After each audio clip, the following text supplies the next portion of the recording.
हाँ जी, तो दोस्तों welcome back to bros and banter. और आज की इस वीडियो में दोस्तों बारसा से रिलेटेड काफ़ी सारी अपडेट्स हैं। हम लोग यहाँ पे अपने प्लेयर्स के बारे में बात करेंगे, रूनी के बारे में बात करने वाले हैं। हम लोग यहाँ पे बात करने वाले हैं भाई एल्विस से रिलेटेड पॉसिबली कुछ अपडेट आ रही है। हम लोग यहाँ पे टेस्ट टिकन से रिलेटेड बात करेंगे दोस्तों। And we will be talking about obviously भाई ट्रांसफर मार्केट में कुछ ऐसा हड़कम मचा दिया फब्रिजियो के न्यूज़ ने, जो कि समझ में नहीं आ रहा दोस्तों कि कहाँ जा रहा है ट्रांसफर मार्केट। ऑलरेडी हम इस पर बात कर चुके हैं। तो ये जो रैमोस वाला जो न्यूज़ आई है दोस्तों, इसको हम लोग डिटेल में देखते हैं। एंड देन ऑब्वियसली दोस्तों हम लोग यहाँ पे बात करने वाले हैं आज जो मैच हुआ है स्पेन का, उसके बाद कॉन्सिक्वेंसेज ऑफ दिस मैच। यहाँ पे जो आप देख रहे हैं भाई कि स्पेन के 2 प्लेयर इंजर्ड हो चुके हैं, पॉसिबली वर्ल्ड कप से बाहर हो चुके हैं। उगार्ते को एसीएल हो चुका है पॉसिबली दोस्तों। एंड ये क्या मैच था दोस्तों। इसके बाद मेरे को पर्सनली स्पेन का ना जो कंटेंशन है फॉर वर्ल्ड कप का फाइनल और वो सब काफ़ी ज़्यादा डाउट में लग रहा है दोस्तों। तो यहाँ पे इसको डिटेल में देखते हैं। तो लेट्स क्विकली स्टार्ट विथ यहाँ पे आपका जो ये है स्पेन वाला मैच। इसी के साथ ही देखो मैच अगर आप बात करें, एनालिसिस की बात करें, तो देखो यार बहुत ज़्यादा कोई देखने वाला मैच था नहीं। इसमें ज़्यादा चांसेस बन नहीं रहे थे बहुत ही ज़्यादा। मुझे मतलब एक तो सुबह सुबह उठो यार, सुबह सुबह 5:30 बजे उठो और इस तरीके का ढीला ढाला सा मैच देखो तो मज़ा नहीं आता दोस्तों। एंड चल बनेंगे भी कैसे चांसेस भाई। यहाँ पे लामिन यमाल ऑल दो स्टार्ट कर रहा है, बट उस पर 3-4 बंदे मार्किंग बैठ रखी थी भाई। लामिन यमाल आज के गेम में वही लामिन यमाल था जो बारसा के साथ जब वो खेल रहा होता है और सामने कोई ढंग की टीम आई होती है, तो यही होता है कि भाई उस पर 3 बंदे चढ़ा दो, 2 बंदे चढ़ा दो एंड न्यूट्रलाइज कर लो। उसके बावजूद भी लामिन यमाल ने कई सारे चांसेस बनाए, पॉसिबल अच्छे चांसेस बनाए भाई। लामिन यमाल ने एक पास दिया था ऑल्मो को, जो कि मेरे हिसाब से ऑल्मो को यहाँ पे भाई फिनिश करना चाहिए। एंड ऑल्मो ने वही दिखाया कि यार इनकन्सिस्टेंसी ऑफ ऑल्मो यहाँ पे। ऑल्दो भाई आज के गेम में ऑल्मो मुझे काफ़ी पसंद आया, बट आप बताओ जब पोस्ट के आगे आप हो और क्लियर कट चांस मिला है, एटलीस्ट भाई यहाँ पे पोस्ट पे हिट कर देते, गोलकीपर को टच करा देते, कहीं का कहीं मार दिया यहाँ पे ऑल्मो ने। एंड भाई वो मेरे को लगता है कि ये इनकन्सिस्टेंसी ही यहाँ पे ऑल्मो को बारसा से बाहर लेके जाने वाली है। ये सीजन के बाद भाई ऑलमो बिक जाएगा अगर ये ही हालत रहे उसके। तो Lamine Yamal was fantastic, Pedri was good भाई, बट बहुत अच्छा कर सकता था। एवरेज बोलेंगे भाई पेड्री को आज के गेम में। कुबारसी वाज फैंटास्टिक आज के गेम में भाई ओवरऑल। एंड जैसे ही थोड़ा सा प्रोडक्टिविटी देखने को मिली लामिन यमाल से, ऐसा लगा कि भाई उसके बाद लात घुसे चलने लग गए हैं यहाँ पे भाई उरुग्वे की तरफ से। भाई हमारे लॉन्डो को ऐसे पीट रहे थे ये लोग भाई जैसे कि मत ही पूछो भाई। लामिन यमाल को गिराया जा रहा है, हाथ वाथ पकड़ के। लामिन यमाल इतना फ्रस्ट्रेटेड था, लिटरली मैंने उसको इतना ज़्यादा फ्रस्ट्रेटेड देखा नहीं था। छोटे छोटे फाउल्स पे भी बाद में वो यहाँ पे गेम छोड़ के भाई कंप्लेन कर रहा था। बट यहाँ पे अगर आप देखेंगे भाई, यहाँ पे उरुग्वे के गेम को देखेंगे, उसके फाउल्स की इंटेंसिटी को देखेंगे भाई, लिटरली भाई ऐसा लग रहा था कि भाई वो फुटबॉल नहीं यहाँ पे यूएफसी खेलने के लिए आए। आपने देखा भाई ऑल्मो पे फाउल हो रहा है, आपने देखा कुबारसी पे फाउल है जिसकी वजह से रेड कार्ड मिला, आपने देखा निको विलियम्स जो कि बॉल लेके कहीं और जा रहा है, बॉल उसके पास भी नहीं, पीछे से आके लात मार दे रहा है, वो भी एक पॉसिबल रेड कार्ड था जो कि यहाँ पे इग्नोर किया यहाँ पे भाई आपकी VAR एंड रेफरीज ने। भाई यहाँ पे VAR ने हक दिया भाई लिटरली भाई, that was a red card भाई, that was literally a red card. And उस पर्टिकुलर चैलेंज की वजह से पॉसिबली दोस्तों यहाँ पे निको विलियम्स दोस्तों यहाँ पे बाहर हो सकता है। यस भाई, for the whole world cup दोस्तों यहाँ पे वो बाहर हो सकता है। अभी उसके टेस्ट होंगे, कंफर्मेशन आएगी, बट एटलीस्ट देख के तो ये लग रहा है भाई एटलीस्ट 2 या 3 गेम तो मिस करने वाला है। एंड पॉसिबली दोस्तों वर्ल्ड कप भी मिस हो सकता है उसका। बट लेट्स सी दोस्तों, ये तो निको विलियम्स करा भाई। पीनो पे भी ऐसा भाई कॉलर बोन चटका दी उसकी, ऐसा टैकल मारा है सीरियसली भाई गिरते हुए, मतलब उसकी खैर गलत लैंडिंग हो गई है, थोड़ा लैंडिंग गलत हो गई थी। इफ़ यू रिमेंबर भाई ऐसा अपन लोगों ने भाई देखा था, रॉड्रिगेज के साथ भी हुआ था। तो अगर आप इस समय पे अगर आप देखो तो जो 4 विंगर्स इस समय पे स्पेन के पास हैं, बाइना को because I don't consider as आपका विंगर, बट अगर चलो ठीक है कंसिडर कर लो, Baena is also a winger, Lamine Yamal is a winger भाई यहाँ पे, विक्टर मुनोज आपके, निको विलियम्स एंड देन भाई यहाँ पे पीनो। ये 5 विंगर्स में से दोस्तों 3 विंगर्स तो भाई यहाँ से पॉसिबली आपके वर्ल्ड कप आगे खेलने वाले हैं ही नहीं आगे के मैचेस। तो यहाँ पे दोस्तों क्या होने वाला है स्पेन का, आई डोंट नो। बिकॉज भाई अगर आप देखो तो जिस तरीके से बॉल पोजीशन में रखती है स्पेन, और what they try to do is कि भाई वो अपने विंगर्स को ट्राई करती है फाइंड करने का। लामिन यमाल पे इस समय पे इतनी रिस्पॉन्सिबिलिटी और बढ़ जाएगी, उसके ऊपर प्रेशर बढ़ जाएगा, उस पर भाई मार्किंग बढ़ जाएगी, बिकॉज दे नो कि भाई उसके अपोजिट साइड में लेफ्ट विंग पे कोई ढंग का बंदा होगा नहीं। बट भाई यहाँ पे सीरियसली भाई अब कंसर्न्स बढ़ चुके हैं।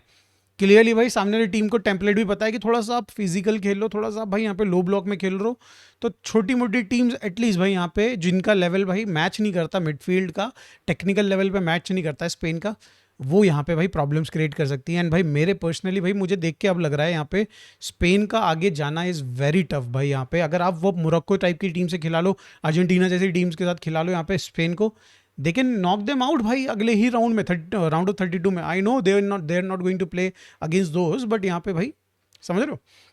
खैर अब क्या कर सकते हैं दोस्तों, यहाँ पे उगारते को भाई यहाँ पे ACL की पॉसिबिलिटी लग रही है, जिस तरीके से उसका भाई यहाँ पे इमेजेस आ रही हैं, जिस तरीके से उसकी वो जो वीडियो की फुटेज है चटकते हुए दिख रही है भाई, उसकी ACL लिगामेंट फटते हुए दिख रही है, and possibly he will be out for somewhere around 9 to 12 months दोस्तों। 1 साल का उसका खत्म हो गया पॉसिबली दोस्तों यहाँ पे।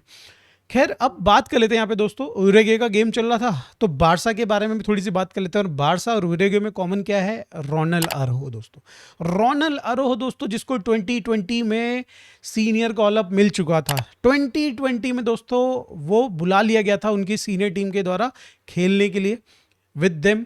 वहाँ पे उसने भाई थोड़े बहुत सीनियर मैचेस खेले। देन भाई केम 2022 वर्ल्ड कप, जहाँ पे उसको जब वो बारसा में बहुत ज़बरदस्त परफॉर्म कर रहा था, and he was the main man of आपका यहाँ पे बैक लाइन बोला जाए ये यूरुग्वे की, एंड ही वाज इंजर्ड भाई, वो इंजर्ड हो गया दोस्तों। And then he missed the whole 2020 आपका ये जो 2022 वाला जो वर्ल्ड कप है, एंड ये वाले में दोस्तों 2026 में चांस था कि भाई अब तो खेलेगा रोनाल्ड अरोहो, अब तो खेलेगा दोस्तों। डेब्यू नहीं होने का हो रहा है भाई रोनाल्ड अरोहो का दोस्तों, डेब्यू तक नहीं होने को हो रहा है। माई गॉड भाई, या तो इस बंदे की किस्मत खराब है, इससे बड़ा कोई है ही नहीं भाई बड़ा वाला।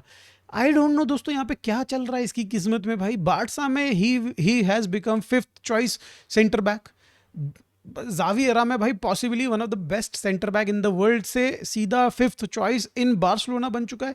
सेम गोज विथ आपका यहाँ पे भाई यूरुग्वे भी। आई डोंट नो दोस्तों क्या चल रहा है भाई, क्या दाम लगेंगे इसके अगर ये जाना भी पसंद करेगा जब वर्ल्ड कप खत्म होता है।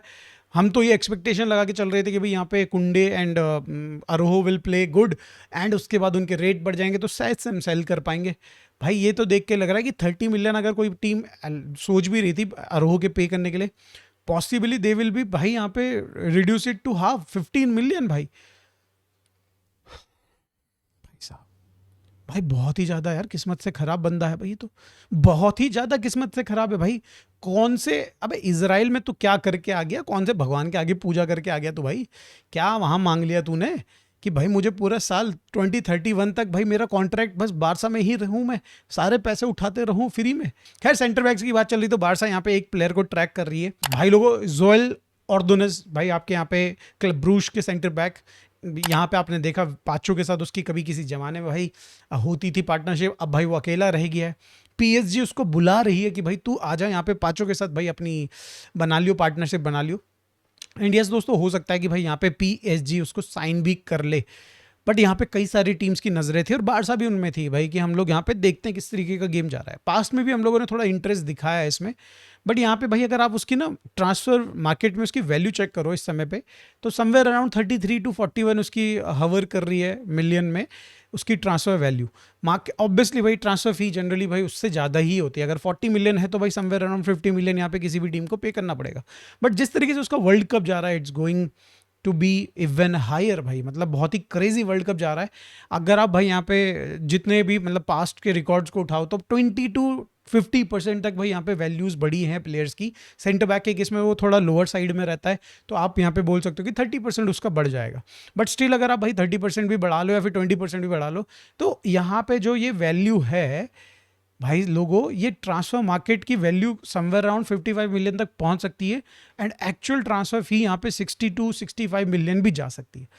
तो ये बारसा के लिए तो मेरे को इम्पॉसिबल लग रहा है because we are totally focused on भाई यहाँ पे एल्वारेज की डील। और आपको पता है भाई बारसा इज एक तरीके से हम लोग एक बिड रेडी कर रहे हैं 130 मिलियन की, तो भाई वो हमारा पूरा ट्रांसफ़र बजट चूस सकता है लिटरली, एंड शायद से फिर हम लोग किसी सेंटर बैक को साइन भी ना करें। तो ये न्यूज़ तो आ रही है कि भाई यहाँ पे कंसिडर कर रहे हैं, but they are only considering that's it भाई, यहाँ पे कंसिडर इन द सेंस कि भाई मॉनिटर कर रहे हैं दैट्स इट। बट यहाँ पे दोस्तों थोड़ी सी एक्साइटिंग न्यूज़ है, और न्यूज़ नहीं है दोस्तों यहाँ पे भाई आजकल के जो जर्नलिस्ट है बस इमोजी लगा के छोड़ देते हैं भाई। तो जोटा जोडी ने दोस्तों फिर से एक और इमोजी लगाई है, हंसती हुए खुलती हुई एकदम इमोजी लगाई है 2-2 एंड पॉसिबली दोस्तों नेक्स्ट वीक में कुछ तगड़ा धमाकेदार होने वाला है। आई डोंट नो दोस्तों इसमें क्या होगा, क्या कोई नए प्लेयर को बारसा साइन कर रही है, क्या सेलिना उसको साइन कर रही है, या फिर भाई यहाँ पे हम लोग साइन कर रहे हैं, यहाँ पे आपके एल्वेरेस के लिए कोई बिड भेज रहे हैं, या फिर हम लोग कोई अदर प्लेयर को साइन करने वाले हैं, डील करने वाले, कुछ भी हो रहा है यहाँ पे, आई एम नॉट श्योर भाई, बट ये जॉटी जॉर्डा जिनको ज़्यादा पता है भाई। तो एल्वेरेस के केस में दोस्तों he is very reliable at the moment भाई, अभी तक तो he is not very reliable अगर आप बात करें बारसा न्यूज़ में, बट एल्वेरेस के केस में ही इज़ वेरी गुड भाई, बिकॉज उसका रिलेशनशिप विद हमारी टीम क्लब बारसा का क्लब एंड यहाँ पे यूलियन एल्वारेस के एजेंट के साथ, दोनों के साथ अच्छा है। तो पॉसिबल है कि भाई यहाँ पे बिड जा सकती है बारसा की, एक वो जो फाइनल बिड की बात हो रही थी 130 मिलियन 20 + 10 मिलियन वाली, जा सकती है दोस्तों। आ जाते हैं दोस्तों यहाँ पे भाई टर स्टेगन के बारे में, आपने देख ही लिया भाई आईएक्स की तरफ से भाई यहाँ पे एक इनफॉर्मल भाई यहाँ पे पूछताछ हुई है, बारसा इज रेडी टू भाई सेंड हिम ऑन लोन इस साल भी। मतलब भाई हम लोग क्या कर रहे हैं, मुझे समझ में नहीं आ रहा भाई, 13 to 16 मिलियन वो पैसे कमा रहा है हमारे उसमें, एंड हम भाई यहाँ पे उसको लिटरली भाई फिर से 90% ऑफ द वेजेस हम पे करेंगे, 10% यहाँ पे आईएक्स पे करेगा, और इसी टर्म्स पे हम लोग यहाँ पे उसको पूरे साल भर के लिए भेजने वाले। क्या कर सकते हैं दोस्तों, क्या ही कर सकते हैं। अगर आप फिर भी भाई अगर 10% भी बचा रहे हो तो you will save around 1.5 million के अराउंड, जो कि पॉसिबली दोस्तों आप एक यंग प्लेयर को, सेलिनास टाइप के प्लेयर को अगर साइन करते हैं तो उसकी साइनिंग की एक कहीं ना कहीं आप बात करें यहाँ पे भाई जो सैलरी उसका वेज लिमिट है, प्लस जो यहाँ पे एफएफपी में जगह है थोड़ा सा उसके लिए बनाएगी डेफिनेटली। 8 मिलियन आपको यहाँ पे सेलिनास का पे करना पड़ेगा, उसकी सैलरी मोस्ट प्रोबेबली वही 1.5 के राउंड ही रहेगी, तो यहाँ पे मतलब मैनेजेबल हो जाएगा। स्टिल भाई थोड़ी सी और जगह चाहिए होगी यहाँ पे वेज लिमिट में फॉर सेलिनास, बट भाई यहाँ पे टर स्टेगन का कॉन्ट्रैक्ट रह रहा है बारसा के साथ 2028 तक, और वो गले की फांस बन चुका है हमारी 2 साल। अब दोस्तों यही होगा कि हम पे पूरा करेंगे 90%, सामने वाली टीम पूरे मजे लेगी दोस्तों, एंड कितने मजे लेगी वी डोंट इवन नो भाई, कि वो भाई वहाँ पे इंजर्ड होगा क्या होगा क्या नहीं हो। मैं तो ये बोल रहा हूँ कि इस बार इंजर्ड हो तो भाई उसको वहीं पड़े रहने दो, उसको यहाँ लाओ ही मत, साला डॉक्टर का खर्चा अलग लगेगा बारसा का, ठीक है। अब आ जाते हैं दोस्तों रूनी बार्जी के ऊपर, जहाँ पे भाई बड़े ही क्रूशल ऑफर्स उसके सामने आ रहे हैं। He wants to leave Barca for search of minutes, भाई मोर मिनट्स यहाँ पे, and there are multiple teams जो यहाँ पे भाई उसके लिए इंटरेस्टेड है। यहाँ पे कई सारे नाम है, जैसे कि दोस्तों यहाँ पे भाई लीड्स इज देयर, यहाँ पे Brighton is there, there are clubs from भाई यहाँ पे लाइक पोर्चुगीज लीग जहाँ पे Porto is interested for in him also.